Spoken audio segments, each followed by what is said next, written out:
ஓம் ஸ்ரீமாத்ரே நமக. அபிராமி அந்தாதியோட 67வது பாடல் என்று அனுபவிக்க இருக்கின்றோம். அம்பாளோட எது செய்தாலும் அது அவளுக்காக செய்தது அப்படின்னு அவளை பற்றி சொன்னார். போன இதில் என்ன சொன்னார்?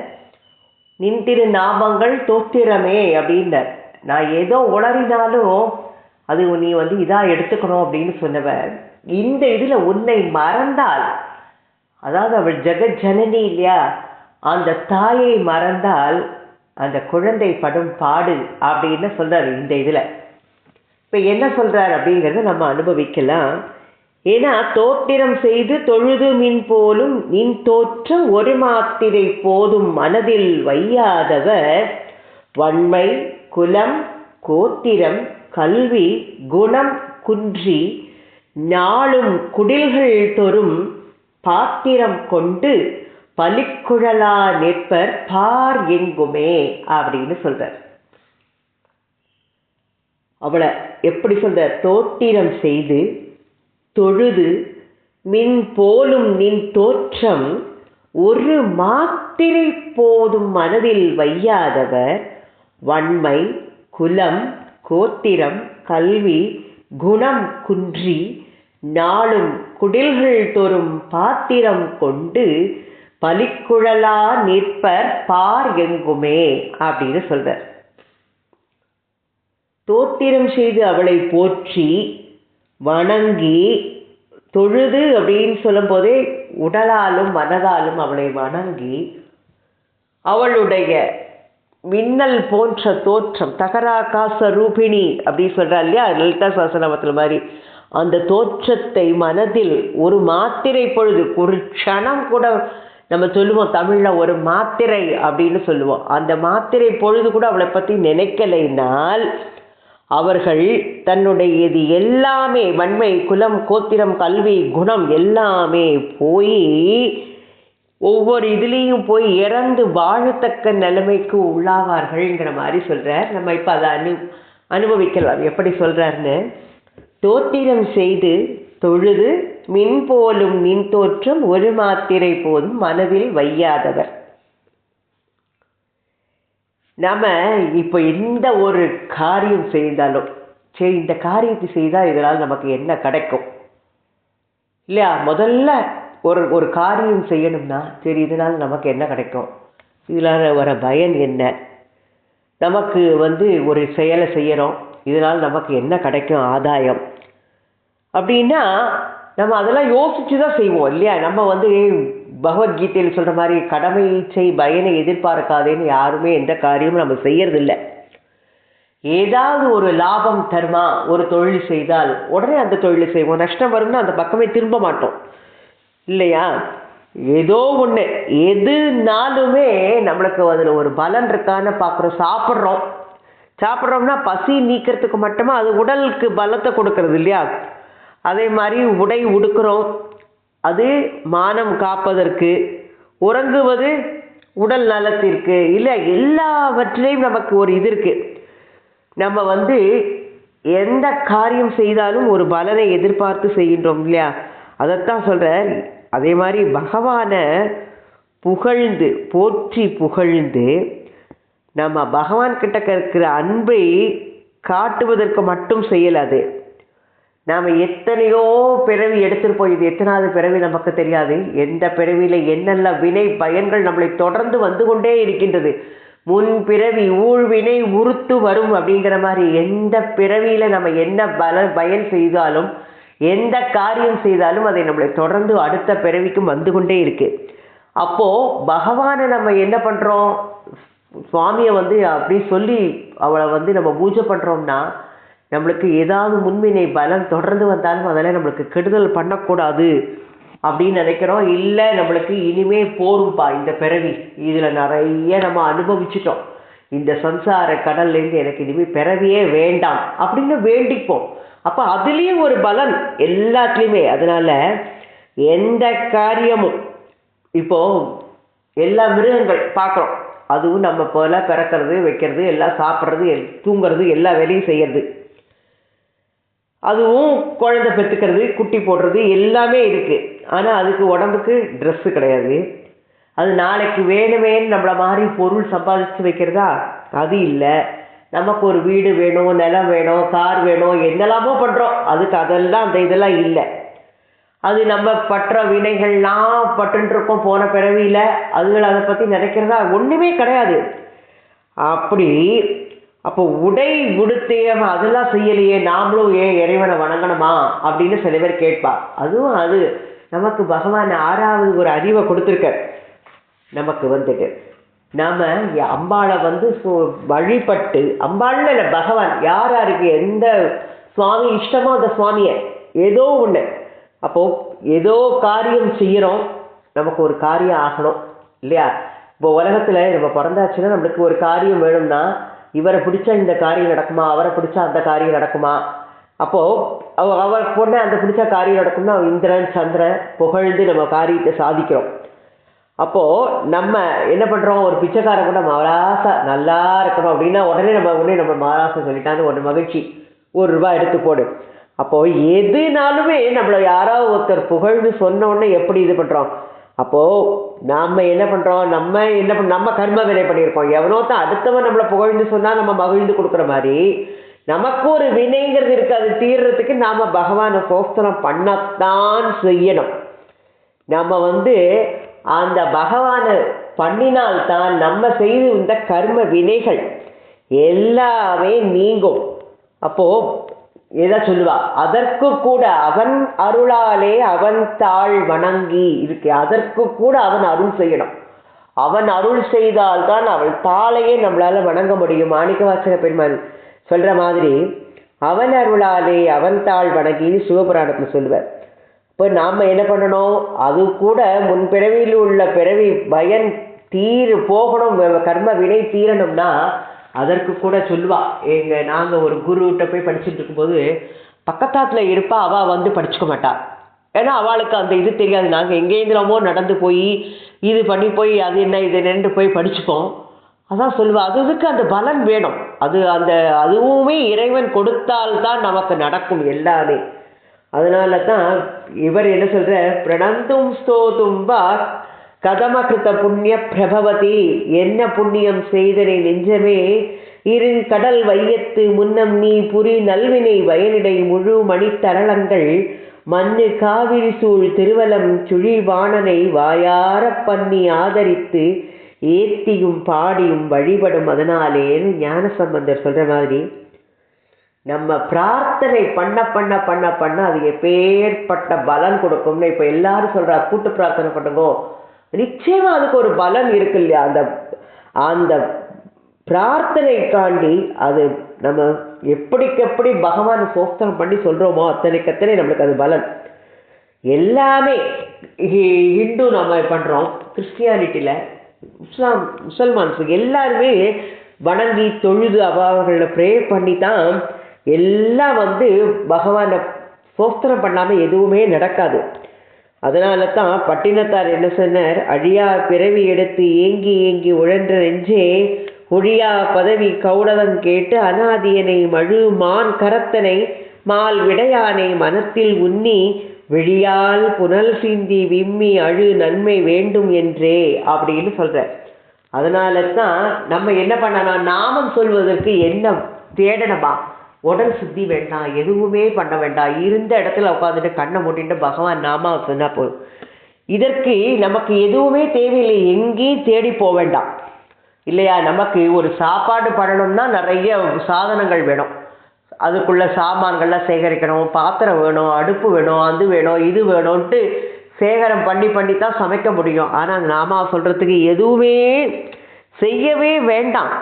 அதனால நம்ம எதுவும் தேட வேண்டாம். உட்கார்ந்த இடத்துல இருந்துட்டு நீங்கள் உட்கார்ந்த இடத்துல இருந்தே சொல்லலாம், வாழ்த்த வாயும் நினைக்க மடநெஞ்சும் தாழ்த்த சென்னியும் தந்த தலைவனை சூழ்த்த மாமலர் தூவி துதியாதே வீழ்த்த வா வினையே நெடுங்காலமே அப்படின்னு சொல்ற. அப்பரடிகள் தேவாரத்தில் என்ன வேணும்? இந்த உட்கார்ந்த இடத்துல இருந்து வாயான்னு சொல்வதற்கு நமக்கு எதுவாவது தேவையா? எதுவும் தேவையில்லை. மனசு வேணும், நல்ல மனசு. அதுதான் நினைக்க மடநெஞ்சும் தாழ்த்த சென்னியும், தலை வணங்கணும். நம்ம நான்கிற ஆணவத்தோடு இருக்காம அவன் முன் தலை வணங்கி பணிந்து செல்லும் போது நமக்கு எல்லாமே அவள் கொடுப்பா, நம்ம குழந்தை அப்படி சொல்லிட்டு. அதனால தான் நம்மளுக்கு இந்த உடல் கிடச்சிருக்குன்னா நம்ம ஏதோ புண்ணியம் பண்ணியிருக்கோம், பூர்வ வினைகளில் நல்ல புண்ணியம் பண்ணியிருந்தனால தான் இந்த உடல் கிடச்சிருக்கு. இனிமே உடல் நமக்கு வேண்டாம் அப்படின்னு நம்ம பகவான் கிட்டக்க வேண்டணும். அதுக்காகத்தான் இந்த பிறவி கொடுத்திருக்கிறதே பயனே அதுதான். நம்ம அதனால பகவான்கிட்ட பிரார்த்தனை பண்ணணும். பிறப்பு இறப்புக்கெல்லாம் அப்பாற்பட்டவர் இறைவன். அவர்தான் நம்மளுடைய பிறப்பு இறப்பை எல்லாமே இல்லாமல் செய்ய அவர் ஒருவரால் மட்டும்தான் முடியும். அதனால தான் சொல்கிறேன், எப்போதுமே பகவானை சோஸ்திரம் பண்ணும்போது நமக்கு எல்லாமே நல்ல இது கிடைக்கும். எத்தனை பிறவி நம்மளுக்கு இல்லையா, எல்லா பிறப்பும் பிறந்து இழைத்தேன் எம்பெருமான் மெய்யே உன் பொன்னடிகள் கண்டு இன்று வீடுற்றேன்னு சிவபுராணத்தில் அப்படியே உருகி மணிவாசக பெருமான் சிந்தையில் கசிந்து சொல்கிறார். அதனால் இந்த பிறவியில் நாம் இந்த பிறவி எடுத்து இந்த உடல் கொடுத்ததுக்கு அம்பாளை சோஸ்திரம் பண்ணி நம்ம இனிமேல் நம்ம முற்பிறவியில் செய்த வினைகளெல்லாம் நீக்கி இனி வரும் பிறவியையும் இல்லாமல் செய்யணும். இல்லாட்டாலும் பிறந்தாலும் உன்னை மறக்காமல் இருக்கும் வரம் தான், பிறவா வரம் தாரும் பெம்மானே அப்படின்னு சொல்கிறார். பிறந்தாலும் உன்னை மறவாமல் இருக்க வரம் தர வேண்டும்னு சொல்கிற மாதிரி எப்படிப்பட்ட இதனாலும் அம்பாள் கிட்டக்க நம்ம பிரார்த்தனை பண்ணி அவள் கிட்டக்க நமக்குத்தான் அந்த ஆற்றல் கொடுத்துருக்கா, விலங்குகளுக்கு இல்லை. அதனால தான் நம்மளுக்கு வழிபாடு நிறைய பண்ணுறதுக்கு நிறைய ஒவ்வொருத்தரும் ஒவ்வொரு விதமாக பண்ணுவாள். ஒவ்வொருத்தருக்கும் மனசில் நான் பகவானை இப்படித்தான் பண்ணணும் அப்படிங்கிற எண்ணம் இருக்கும். அதில் நிறைய வழிகள், சரியை கிரியை யோகம் ஞானம் அப்படிங்கிறதெல்லாம் நிறைய இருக்குது. ஏன் சரீரத்தால் போய் சில பேர் வழிபாடு செய்வா, அது சரியை. இல்லை மனமொழி இதெல்லாம் இறைப்பணியில் அர்ப்பணிக்கிறதுக்கு செய்வா சில பேர், அது கிரியை. இல்லை விக்கிரகம் அப்படியே ஆற்றுல ஒரு அபிஷேகம் பண்ணி விக்கிரகம் வச்சு இது நம்ம ஒரு பூஜை பண்ணுவோம். அப்போது வாக்கும் மெய்யும் நம்மளுக்கு சமமாக செயல்படுவது, அதான் யோகம். அடுத்தது மனத்துக்குள்ள மானசீகமாக அவளையே நினச்சி பண்ணுறது, இஷ்டமூர்த்தியை நம்ம மனசுக்குள்ள பூசலார் பண்ணினார். அப்படியே கோவில் கட்டி கும்பாபிஷேகமே நடத்தினார் இல்லையா. அப்போது இதனால தான் வழிபடுவது, மனத்தினால் தியானித்து வழிபடுவது யோகம். யோக பலன் யாக பலன் எல்லாமே நம்மளுக்கு கிடைக்கணும். அதனால தான் நம்ம பகவானை சோஸ்திரம் பண்ணும்போது இதெல்லாம் நமக்கு மனசு செம்மைப்படும். இந்த சோஸ்திரம் செய்ய செய்ய செய்ய செய்ய மனதுக்குள்ள ஒரு பண்பட்ட நிலைமை வரும். அடுத்தது நமஸ்காரம் பண்ணுறது. அப்போ அதை எல்லாம் வரும்போது கடைசியில் ஞானமும் வந்துடும். என்ன சொல்லுவா, உற்றார் யார் உணரோ உயிர் கொண்டு போகும் பொழுது குற்றாலத்துடைய கூத்தனல்லால் நமக்கு உற்றார் யார் உணரோ அப்படின்னு அப்பரடிகள் அங்கமாலையில் சொல்லுவார். யார் வருவா, நம்ம கூட யாரும் வரமாட்டோம். நாம் என்ன பண்ணுறோமோ அது மட்டும்தான் நம்ம கூட வரும். அதனால தான் வாயினால் பாடி மனத்தினால் சிந்திக்க ஓய பிழைகள் தீரும் அப்படின்னு ஆண்டாள் பாடினார் திருப்பாவையில். அதனால தான் நம்ம அவரை சோஸ்திரம் பண்ணணும் அப்படின்னு சொல்கிறார். அப்போ சரி, இப்படியே நான் பண்ணிகிட்டே இருக்கேன்னா எத்தனை நாள் செஞ்சுட்டே இருக்கணும், காலங்காலமாக நான் இப்படியே இருக்கணும்னா அது எப்படின்னு சொல்கிறது? இப்படி வினா கேட்டோம்னா எத்தனை கால இருட்டுனாலும் ஒரு அந்த இடத்துல இருட்டுக்குள்ள ஒரு தீபத்தை ஏற்றி வச்சு அந்த இருட்டு போக்கிடும். அதுபோல அம்பாளுடைய தோற்றம் மின்னல் ஒளியை போல இருக்கின்றது இல்லையா. அந்த மின்னல் ஒளி நம்மளுக்கு கண்ணால் காணக்கூடிய நேரம் வரும் வரை நம்ம அவளை தியானம் பண்ணணும் அப்படிங்கிறார். ஏன்னா நம்மளுக்கு பல பிறவில எத்தனையோ பாவங்கள், அதையெல்லாம் போக்க நாம் எத்தனையோ பிறவி எடுத்து செய்யணும். ஆனால் இது நம்ம இப்படி பண்ண அவள் மனசுக்குள்ள உட்கார்ந்துட்டு நம்ம நேற்று பார்த்தோம் மகச்சித்த கேகம்னு சொல்லிட்டு எப்பேற்பட்டவ முனிவர்கள் யோகம் பண்ணி தவம் பண்ணி அவர்கள் ஞானம் பண்ணி நிர்மலமான மனசுக்குள்ள அவளே குடி வந்துடுவா. இப்படி பண்ணும்போது நம்மளுக்கு எப்படிப்பட்ட மனசும் இருள் நீங்கி ஒளியால இருக்கும். நம்மளுடைய மனசுங்கிறது ஒரு இருட்டான அறையா இருக்கு. அதுல பக்திங்கிற தீபத்தை ஏற்றினா ஒளி விட்டு பிரகாசிப்பா. அங்க உள்ள இருக்கா அம்பாள், அது நம்மளுக்கு கண்ணு தெரியும். அப்போது மின்சாரம் உள்ள வீட்டில் எப்படி போட்டு சுவிட்ச் போட்டால் வெளிச்சம் வரும்ல, அது மாதிரி தான் பக்தி உள்ளவர்களுக்கு இறைவன் அருள் பெறுவது எளிதினும் எளிதானது அப்படின்னு சொல்றார். அவர் வந்துட்டு ஔவையார் எப்படி பண்ண, சிவபெருமான் வந்து திருக்கைலாயம் திருவையாறு அப்படிப்பட்ட தூரத்தையே சிவபெருமான் வந்து யாருக்கு வந்து நடக்க விடாம பண்ணினார் இவரை. அப்பரை போல அப்பருக்கு என்ன பண்ணின, திருக்கைலாயத்தையும் திருவையாற்றுக்கும் எவ்வளவு தூரம் போக முடியுமா நடந்து, அப்படிப்பட்ட தூரத்தை அவர் நடந்து வந்து கால் வலிக்கும்படி நடந்து வரும்படி செய்யாமல் கைலாசத்தில் மானசரோவரத்தில் மூழ்க வச்சு திருவையாறு பொற்குளத்தில் எழும்படி சிவபெருமான் செய்தார். அந்த வரலாறு எல்லாருக்கும் தெரியும். யாதும் சுவடுபடாமல் ஐயார் அடைகின்ற போது காதன் மடப்பிடியோடும் களிறு வருவன கண்டேன் அப்படின்னு சொல்ற.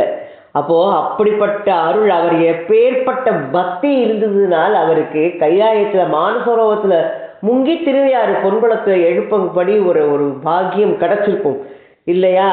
அருணகிரிநாதர் சரண கமலாயத்தை அரை நிமிஷ நேரம் மட்டில் அப்படின்னு சொல்றார். அப்போ எப்படி வந்து நம்ம பக்தி பண்றோமோ அந்த அளவுக்கு நம்மளுக்கு அம்பாள் நெருக்கமாவா, மின்மேனியல் அம்பாள். அதனால்தான் மின்னலை கண்ணால் தரிசிக்கும் நேரம் மாதிரி அப்படியே மின்னல் அப்படின்னு ஒரு சினிமாவில் ஒரு வரும் வசனம், வாமா மின்னல்னு சைனில் வந்துட்டு சைனில் போகிற மாதிரி மின்னல் அப்படின்னா வந்து நிமிஷ நேரத்தை கண்ணால் தரிசிக்கும் நேரம் தான், அதுதான் மின்னல், கண் இமைக்கும் நேரம். இதனால தான் அப்போ மாத்திரை போதளவு மனம் ஒன்றி செய்யணும். கொஞ்சமாவது, நிறைய நாள் முழுவதும் பக்தி பண்ண சொல்லவே இல்லை, நிறைய அதை பண்ணு இதை பண்ணு சுவாமிக்கு பண்ணு இல்லை.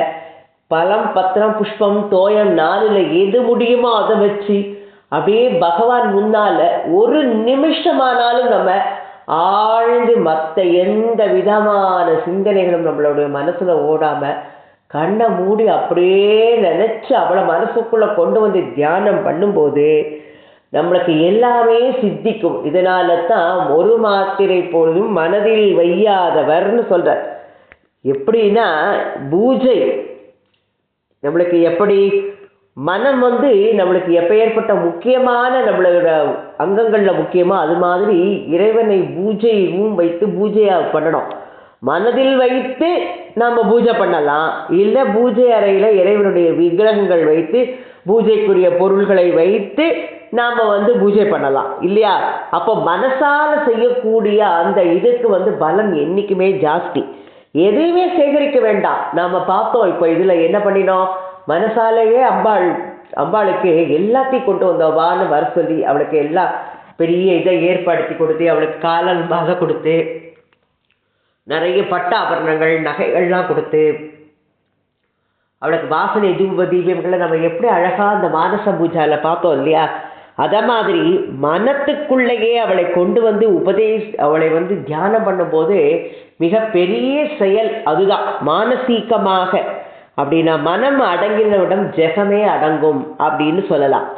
அதனால தான் மனத்தை அடக்குகின்ற அரிய செயல். நாம் எப்படியே மனசு அமையா மனது அமையும் ஆனந்த வீடு கண்டங்கு இமையால் நோக்கி இருப்பது இனி எக்காலம் அப்படின்னு பத்திரகிரியார் பாடியிருக்கிற மாதிரி 5 பொறிவழி போயலையும் இந்த பாழ் மனதை வெந்து விழப்பார்த்து விழிப்பது இனி எக்காலம் அப்படின்னு சொல்றார்.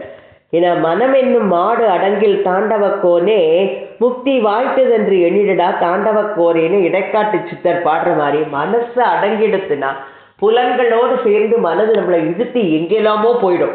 அதை அடக்கி அவளை ஒரு நிமிஷம் மாத்திரை பொழுதும் மனசுல நினைச்சா போறோம்.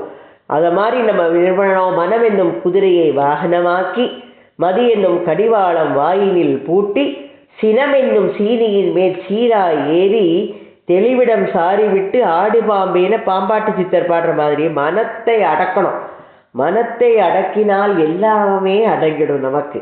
அதனால தான் ரொம்ப மனத்தை அசையாம நிலை நிறுத்தி மனம் புத்தி சித்தம் அகங்காரம் எல்லா பக்கங்களையும் அப்படியே ஆணி அடிக்கணுமா.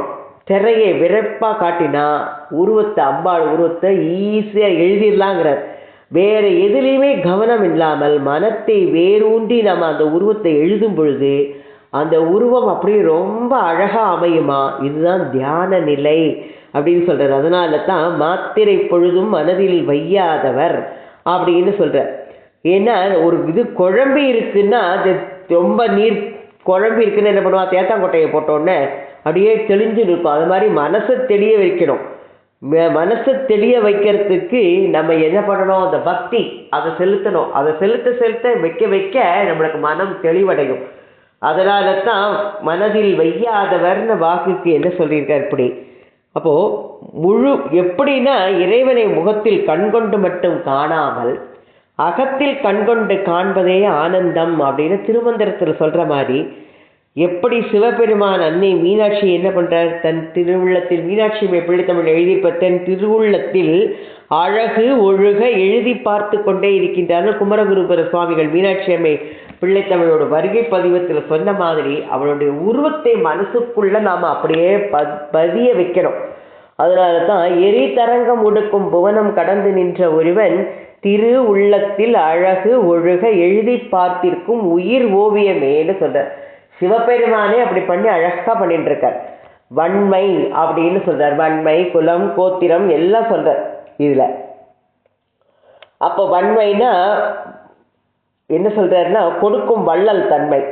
அதுல போன ஜென்மத்துல நம்ம ஒரு புண்ணியம் பண்ணியிருந்தா தான் இந்த ஜென்மத்துல அப்படியே நம்ம அனுபவிக்க முடியும் அப்படின்னு நம்ம சொல்றோம். ஏதோ பிறர் கேட்டு கொடுக்கும் தன்மையை விட குறிப்பறிந்து கொடுப்பது, கேளாது கொடுக்கும் கொடை, அதுதான் இல்லையா. அதே மாதிரி எல்லாமே போயிடுங்கிற வன்மை, குலம், கோத்திரம், கல்வி எல்லாமே. குலம் நல்ல குடிப்பிறப்பு, அந்த வள்ளல் தன்மை போயிடுமா. நல்ல குடிப்பிறப்பு, உயர்ந்த ஜாதி கூட்டம் பிறக்கிறோம் இல்லையா, அதுதான். அதனால் அது கோத்திரம், வம்சம், நல்ல வம்சத்தில் பிறக்க வைக்க மாட்டா, எல்லாமே போயிடும். அதனால் உயரிய கோத்திரம், பெருமை எல்லாமே அது குறைவுபடும்னு சொல்கிறார். கல்வி, கண்ணால் காண முடியாத கடவுளை காட்டி தருவது தான் கல்வின்னு திருவள்ளுவர் சொன்னார் திருக்குறளில்.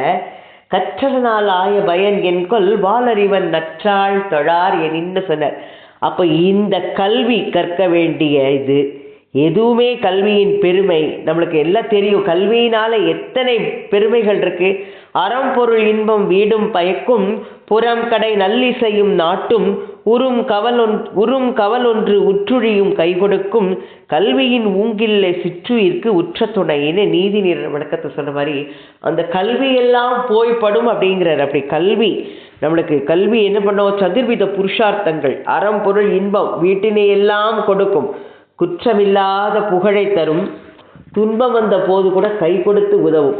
அதனால இந்த இத்தகைய உயர்வுடைய கல்வி இந்த இறை உணர்வு இல்லாதவருக்கு தக்க சமயத்தில் பயன்படாமல் போய்விடும் அப்படின்னு சொல்றார். நற்குண பண்புகள் அதுவும் நாளுக்கு நாள் குறைஞ்சிட்டே கீழ் நிலைக்கு கொண்டு வந்துடுமா. ஏன்னா மகாபாரதத்தில் கர்ணன் பார்த்துருக்கோம், சிறந்த இது இல்லையா, ஆனால் சேர்ந்த இடம் சரியில்லை, துரியோதனட்டக்க போய் சேர்ந்த. அதனால குரு கிட்டக்க பரசுராமர் கிட்டக்க கற்ற கல்வி அந்த பொய் சொன்னதுனால அந்த சாபத்தினால அதுவும் கை கொடுக்கல இல்லையா.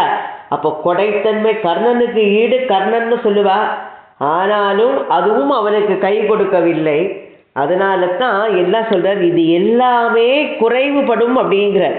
இதெல்லாம் குறைவுபட்டு நாளும் குடில்கள் தோறும் பாத்திரம் கொண்டு பலிக்கு உழலாய் நிற்பர் பாருங்குமேன்னு சொல்றார். இதெல்லாம் குறைவுபட்டு என்ன பண்றாருன்னா எல்லாத்தையும் போய் இறந்து வாழக்கூடிய நிலைமையை கொண்டு கொடுக்கும் அப்படின்னு சொல்றார். இழித்தக்க செய்தொருவன் ஆற உணலின் பழித்தக்க செய்யான் பசித்தல் தவறோ விழித்து இவைக்கு மாத்திரை என்றோ ஒருவன் அழித்து பிறக்கும் பிறப்புன்னு நாலடியால் சொல்ற மாதிரி நம்மளோட இதில் எல்லாமே நீங்கி விடும் அப்படிங்கிறார். இது எல்லாமே போய் யாரோ ஒருத்தன்டக்க ஒன்றுமே இல்லாதவன்டக்க போய் நம்மளோட எல்லாம் போய் அவன்கிட்ட போய் கையேந்த நிலைமை வந்துடும். பழிச்செயல், அந்த பழிச்செயல் வயிற்று பசிக்காக அதை நீக்கத்திற்காக உணவை இறந்து உண்பது, அதை இந்தப்பட்ட நிலையெல்லாம் தந்துடும் அப்படின்னு சொல்றார் அவர். அப்படி இறந்து உண்பது அப்படின்னா அது இறத்தலுக்கு சமானம்னு நம்ம ஏற்கனவே பார்த்தோம். அப்போ இப்படிப்பட்ட பயப்படத்தக்க கீழ்நிலை எல்லாம் யாருக்கு வரும் அப்படிங்கிறார்? அம்பாளை உள்ளத்துல வைத்து போற்றாதவர்களுக்கு இந்த நிலையெல்லாம் உண்டாகும் அப்படின்னு சொல்றார். இது எல்லாருமே நிறைய சொல்லியிருக்கா. பட்டினத்தடிகள் ஆற்றோடு தும்பை அணிந்தாடும் அம்பலவாணர் தம்மை போற்றாதவர் கட்டுக்குறியும் உண்டே இந்த பூதலத்தில் சோற்றாவியற்று சுகமற்று சுற்ற துணியுமற்று ஏற்றாலும் பிச்சை கிடைக்காமல் ஏக்கற்று இருப்பார்களேன்னு சொன்னார். அப்போ ஔவையார் என்ன சொன்னார்? பிச்சைக்கு மூத்த குடி வாழ்க்கையை பேசும் கால் இச்சை பல சொல்லி இடித்து உண்கை சீச்சி வயிறு வளர்க்கைக்கு மானம் அழியாது உயிர் விடுகை சால உறும் இறந்து வாழ்வதை விட இறந்து வாழ்வது நல்லது அப்படின்னு சொல்றா. இதில் என்னெல்லாம் சொல்லியிருக்கா பாருங்க. ஒவ்வொருத்தர் எப்படியெல்லாம் சொல்கிறா. அதனால்தான் இடும் சோற்று அது கூட சொல்கிற 4000 திவ்ய பிரபந்தத்தில் தொண்டரடி பொடிவாழ்வார் ரெங்கா அப்படின்னு அந்த நாமம் சொல்லாதவர்க்கு இடும் சோற்றை அவர்க்கு இடாதீர்கள் நாய்க்கு இடுங்கள் அப்படி அன்றக்கோன் அமரும் சோலை அணி திருவரங்கம் என்ன மிண்டர்கிற்கு இடும் சோற்றை விலக்கி நாய்க்கு இடுமி நீரேன்னு சொல்ற. இப்படி எல்லாரும் சொல்லியிருக்கார். அபிராமி பற்றும் அதை சொல்றார். ஏன்னா அம்பாள் இப்படி தன்னை வணங்காதவர்களுக்கு இந்த நிலையை கொடுப்பாள்னா அவள் கருணை உள்ளவளா அப்படின்னு நம்மளுக்கு தோணும் இல்லையா? அப்போ அம்பாளை நினைப்பதாலும் நினைக்காததாலும் நஷ்டம் யாருக்கு? அவளுக்கு எதுவுமே இல்லை, எல்லாம் நமக்குத்தான். அப்போ நமக்கு நன்மை வேண்டும் என்றால் நாம் அம்பாளை வணங்க வேண்டும் அப்படின்னு சொல்றார். அப்போ பயம் ஏன் காட்டுறா அப்படின்னா, பயப்படுதல்ங்கிறது வேற, பயப்படுத்துதல் வேற, நாமளாக அஞ்சுதல் வேற. ஆனால் அதை பற்றி அறியாது இருப்பவர்களை திருத்துவது பயப்படுத்துதல். குழந்தைய அம்மா என்ன சொல்வா? நீ பள்ளிக்கு போகாம ஊரை சுத்தின்னு இருக்கியா, நீ படிக்க இப்படி சுத்தி திரிஞ்சா நீ சோத்துக்கு பிச்சை தான் எடுப்பேன்னு சொல்வா. அதுக்காண்டி அவன் பிச்சை எடுப்பான்னு அம்மா விரும்புவாளா? இது ஒரு எச்சரிக்கை மாதிரி நல்லா படிக்கணுங்கிறதுக்காண்டி. அதனால தான் அது அம்மா இந்த குழந்தைய அப்படி சொல்லினா தான் அந்த குழந்தைக்கு இது வரும்னு ஆசீர்வாதம் பண்ற மாதிரி சொல்ற சொற்கலாம் திருந்த வேண்டும்ங்கிறதுக்காக. அதனால தான் நம்ம அம்பாள் நம்ம இப்படி தண்டிச்சிருவான்னு சொல்றது அவளை நல்வழிப்படுத்துவது தான். அஜ்ஞாத பத்திரசம் பிரசரத் விவேகம் அத்தியந்த கர்ப்பம் அனதீத சமஸ்த சாஸ்திரம் அப்ராப்த சதயம் அசம் பகதம் ச முக்தேகே காமாஷி நைவத காங்ஷதி திருஷ்டி பாதகன கடாட்ச சதகம் 100வதுல ஆரியா இதில் பார்த்தோம். மூக பஞ்சசதியில் என்னதான் அச்சம் காட்டி நிறுத்த முயன்றாலும் ஊழ்வழி உறுதியாக இருப்பவரை திருத்தவே முடியாது அப்படின்ற.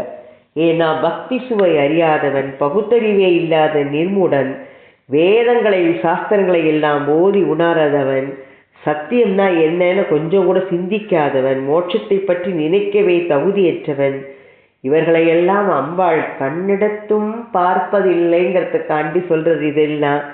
ஏன்னா முருகன் விஸ்வரூபம் காட்டினார், சூரபத்மன் திருந்தினானா, நரசிம்மனா நாராயணன் அவதரிச்சார், இரண்யகசிபு திருந்தினானா, ராவணனுடைய ஆற்றலை பார்த்தன கூட ராவணன் அவருக்கு அதை பற்றி இது பண்ணலை.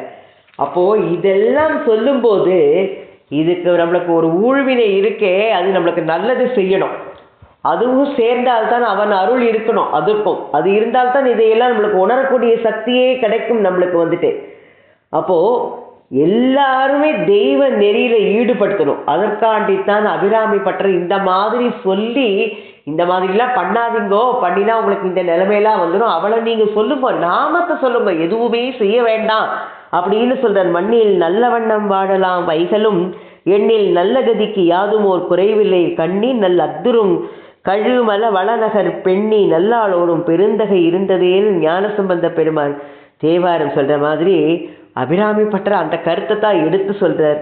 அதனால இறை வழிபாடுங்கிறது எவ்வளவு முக்கியங்கிறது நாம் உணர்ந்து நம்ம அம்பாள் கிட்டக்க பக்தி செய்யணுங்கிறதுக்காண்டி இந்த பாடல் மூலமாக நம்மளுக்கு இதெல்லாம் இந்த சிந்தனை, நம்மளுக்கு இறை சிந்தனை வந்தால் அவர்களுக்கு ஒரு குறையும் இல்லை அப்படின்னு இந்த பாடல் மூலமாக அவளை பற்றி நீங்கள் சிந்தியுங்கள் அப்படின்னு சொல்றார். அவர் அம்பாளை நம்ம ஒரு மாத்திரை பொழுது கூட நம்ம நினைக்காம இருக்கக்கூடாது, ஒரு மாத்திரை பொழுதாவது மனசோட நினைப்போங்கிறார். இது நம்மளால முடியாத காரியம் இல்லை. அவளை நினைத்து வாழ்வில் எல்லா விதமான நல்லதும் நம்ம அடையணுங்கிறதுக்காண்டி அவள்லாம் நம்மளை நல்நெறிப்படுத்துறதுக்காண்டி சொன்ன பாடல்கள். இதையெல்லாம் அம்பாளை நாமளும் வழிபட்டு எல்லா விதமான பாக்கியங்களையும் அடைவோம். அபிராமி அன்னைக்கு ஜெய். ஓம் ஸ்ரீமாத்ரே நமக. அபிராமி அன்னை திருவடிகளே சரணம் சரணம்.